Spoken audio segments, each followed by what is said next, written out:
Hey, so another one to do for today. This one is a little bit on tournament prep. Not so much prepping for build up to tournament or training programs or anything like that. More along the lines of managing yourself on the day of the tournament, the day before the tournament, and after the tournament, and sort of thinking, giving you a few thoughts around what that entails and what that means, right? So yeah, let's get into it and see what shakes loose in this one.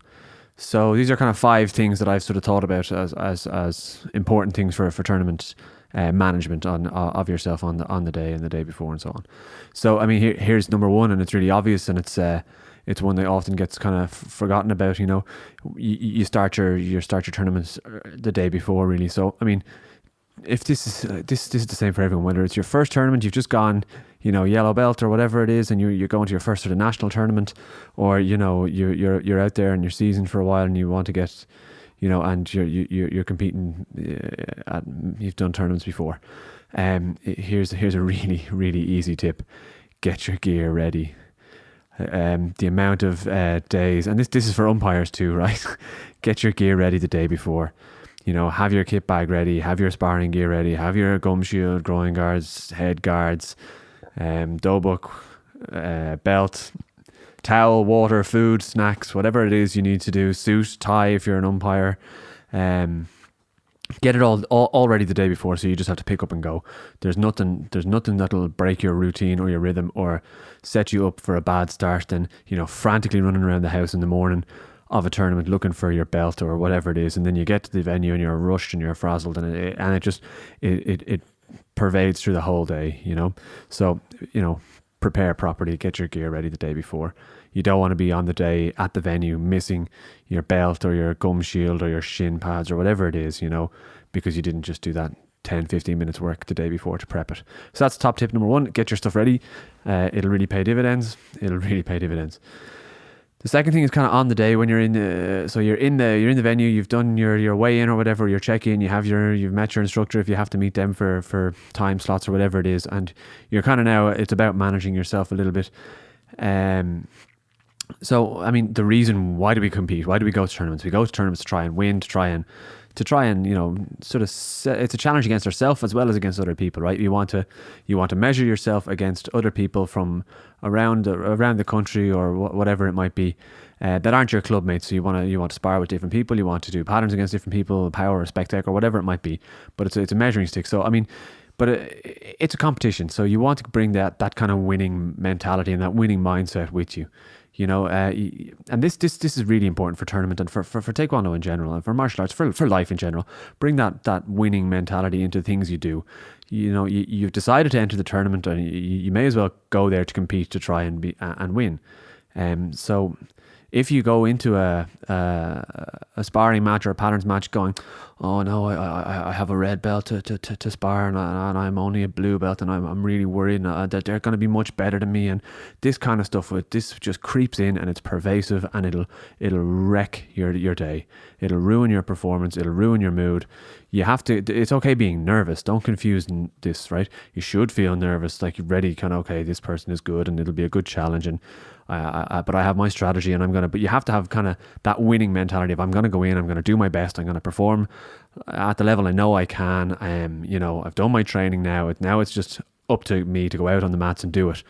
And that has to be throughout the day for you, right? As you do your patterns and as you do your sparring or whatever it is, right? So supposing your first category goes poorly, you have to just shake that off and kind of decide, okay, now I'll put that one behind me and I'll go on to the next one, but this mentality of I'm here to compete and I'm here to kind of win, and I'm going to just do my best, but I'm not going to let doubt creep into my preparations for the day.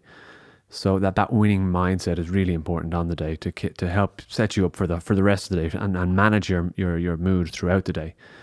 And then when it comes to the actual competition side of it, this is kind of point three. all you can do is control the things you can control, right? You can't decide what the umpires are going to call. You can't decide what ring you get put on. You can't decide, what the draw is. You just have to take it as it comes, right? And that's the tip, right? So you have to take this one match at a time, right? There's no point saying how many people are in my category, how many divisions have I got, who will I draw, what'll I do?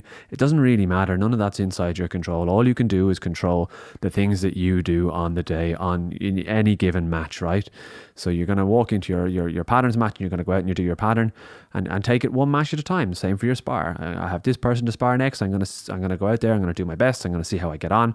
And then I'm going to, take the next match as it comes, if it comes, one step at a time, one match at a time. There's no point trying to take the whole thing apart, and eat the elephant one bite at a time was a great piece of advice I got a long time ago. And it stuck with me. Eat the elephant one bite at a time. So same with the match, one match at a time, one pattern at a time. It's just iteratively progressing through the competition. Point kind of 4. Taekwondo, although it's an individual sport, we generally train in clubs, we generally train in teams, and usually when we go to competition, there's not just one person from a club. There's usually 2 or 3 or 4, or at least there's a group of people, right? It's not, there can be hundreds of people from other clubs that are very large, but usually it's you're not just an army of one, right? So if things like regardless of how you perform on the day, I mean, you go out there and do your job and do what you need to do. But you have to be there for your team as well. Supporting your team is important, because that attitude and that culture of support for people will really it'll just permeate through the team and through the culture of the team, through the atmosphere in the team, and through people who maybe aren't experienced in tournaments, looking for that kind of. They're looking to people who've done this before, and they want to see positive reinforcement, not somebody who got knocked out in the first round of patterns coming off the mats in a strop saying this is ridiculous, and then there's no like this again. If positivity permeates through the team culture, so too does negativity. So you have to be out there and you have to support your team, win, lose or draw. That's essential. Because it's infectious.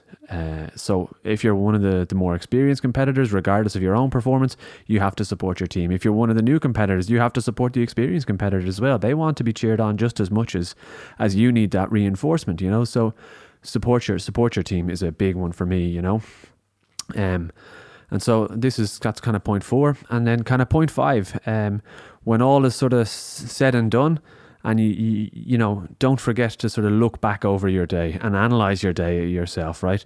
Ask yourself some simple questions. What did I do well? What could I have done better? Where can I improve? Was I happy with my pattern? Was I happy with my sparring? Did I bring that winning mindset? Did I do my best? Did I try as hard as I could, or whatever it might be? Just take a moment, reflect on the day, look back on your achievements, look back on your losses, and sort of take them all in so you can learn from them, right? Because if you don't learn from your experiences, you're not going to gain anything from it. So you need to sort of the experience is only useful when you kind of digest it and then apply the learnings from it.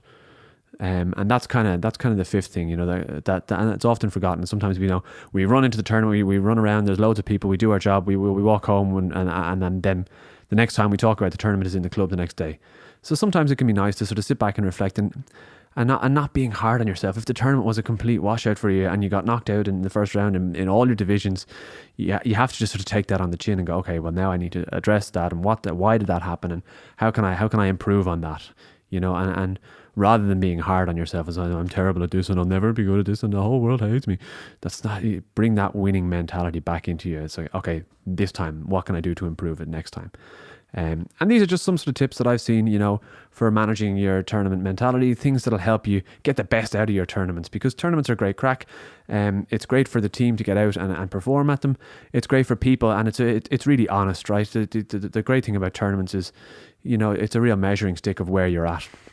You're either at the level you want to be, or you're not in some ways, right? I mean, you can have a bad day and things can go the wrong way, but usually kind of cream rises to the top, and it's a great thing to sort of measure yourself against. It's great to boost your confidence. It's great to motivate you and kick you on a little bit. So I'm a big fan of tournaments from that point of view, you know. And like at the end of the day, you know, unless you're going on to be really top level international athlete, it's just a game, right? So just go and enjoy the game and have fun, and that's the whole point for me, is go out and have fun and be competitive and try and win, but you know, enjoy the game, right? Nobody's gonna. I don't think I never hold my students accountable for medal tallies or totals or whatever. I set goals and targets, but I don't want you know, at kind of junior color belt level, it's not about, you know, who's winning the most medals or whatever. They're nice, and we want people to try. You know, I don't care if you win. I care that you try. You know, that's the take home for me on this one. So yeah, there's 5 kind of thoughts on tournaments and managing yourself on the day. We could go on forever on certain aspects of competition, and if people want to do more talk on tournaments, we certainly can. Let us know, and we'll dig into some more topics on tournaments if that's what you want. I hope people are getting more value out of these kind of daily video blogs and podcasts. And so, I mean, the podcast is up there. You can go and listen to it on Spotify and iTunes and all of that, as well as the YouTube channel has all of these videos. We're mixing up kind of these kind of thought process pieces, as well as the more technical pieces like the pattern work, and we'll get some other stuff up as well. So yeah, I hope people are getting value out of it. If you are, please give it a like and a share and a subscribe and all of that. And yeah, we'll go from there. And until then, have fun, and we'll see you in the next one. Take care. Bye bye.